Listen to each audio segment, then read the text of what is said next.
এবাৰ অবৈধ দখলৰ কবলত থকা ভূমিত অব্যাহত আছে উচ্ছেদ। বিহালেৰ বাঘমাৰিৰ দখলীকৃত ভূমিত শীঘ্ৰই চলিব উচ্ছেদ। উচ্ছেদত জাননী লাভ কৰি থৰকাচুটি হেৰুৱাইছে বেদখলকাৰী। জাননী দিবলৈ অহাৰ পাছতে সৃষ্টি হল উত্তপ্ত পৰিস্থিতি।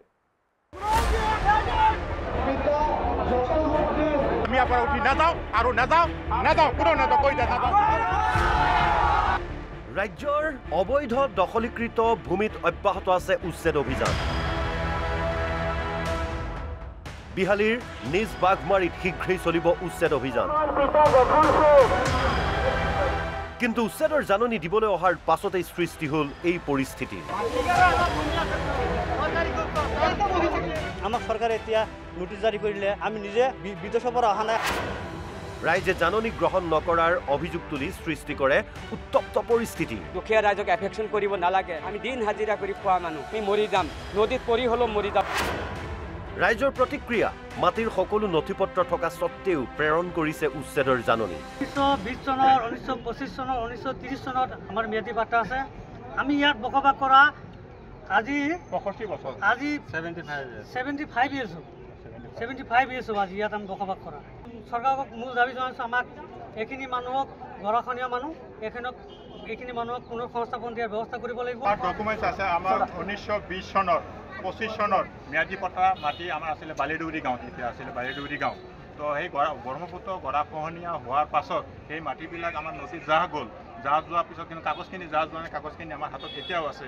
তো মাটি ভেটি যেতিয়া গুচি গ'ল তাত তেতিয়া আমি ডেপুটি কমিশ্যনাৰৰ ওচৰত আমি নিবেদন কৰিছিলোঁ।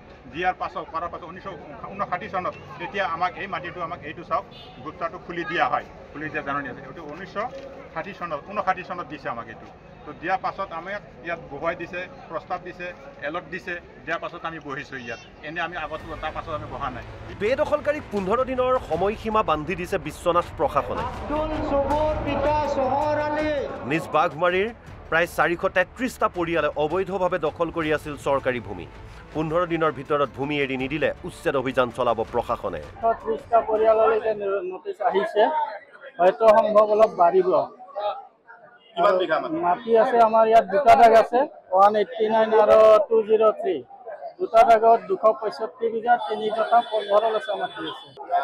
এই যিখিনি ইয়াত বেদখলকাৰী তেওঁলোকে সহযোগিতা কৰে জানো নাজানো। বৰ্তমান জাননী লোৱাটো আমি পূৰ্ণ সহযোগিতা পাই আছোঁ তেওঁলোকৰ পৰা। মানুহ আজি অলপ বেছি হৈছে, বেছি হ'লেও আমাৰ চিষ্টেমেটিক 4টা কাউণ্টাৰ কৰি দি দিলোঁ, সেইমতে মানে মানুহখিনি ল'লে। ইফালে 23 আগষ্টৰ পৰা জুৰিয়াৰ, জেঙনি আৰু বালিকটীয়াৰ অবৈধ দখলকৃত ভূমিত উচ্ছেদ চলাব প্ৰশাসনে। পুৱা 8 বজাৰ পৰা উচ্ছেদ চলাব প্ৰশাসনে। যোৱা 8 জুলাইত বেদখলকৃত ভূমি এৰি দিবলৈ জাননী জাৰি কৰিছিল ধিং ৰাজহ চক্ৰ বিষয়াই। চৰকাৰী ভূমি আৰু সংৰক্ষিত বনাঞ্চলৰ ভূমি দখল কৰি এঘৰ দুঘৰকৈ ঘৰ সাজি গাঁও পতা সন্দেহজনক লোকৰ বিৰুদ্ধে অভিযান অব্যাহত ৰাখিছে ৰাজ্য চৰকাৰে। সেয়েহে বিহালী আৰু জুৰিয়াতো উচ্ছেদ অভিযান চলাব প্ৰশাসনে। Bureau report, NB news.